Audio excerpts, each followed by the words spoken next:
এই বাচ্চাটা গাড়ি অ্যাক্সিডেন্ট হয়ে হাওড়া অশোকনগরে রাস্তায় পড়েছিল। চলতে না পারার ফলে ও রাস্তায় ঘষে খাবার খুঁজতো, যার ফলে ওর পেছনটা পুরো ঘা হয়ে যায়। দেখতে পেয়ে আমাদেরকে খবর দেয়, আমরা ওকে রেস্কিউ করার ব্যবস্থা করি। বাচ্চাটার কন্ডিশন প্রচুর খারাপ ছিল, যার ফলে ও একদমই চলতে পারছিল না।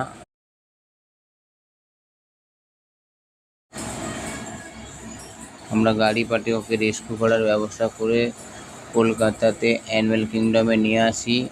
বাচ্চাটাকে ডাক্তার দেখানো হয়েছে, কিন্তু কোনোদিনই চলতে পারবে না। ওর পুরো পেছনটা একদম পড়ে গেছে মাটিতে, পেছনটা পড়ে গেছে।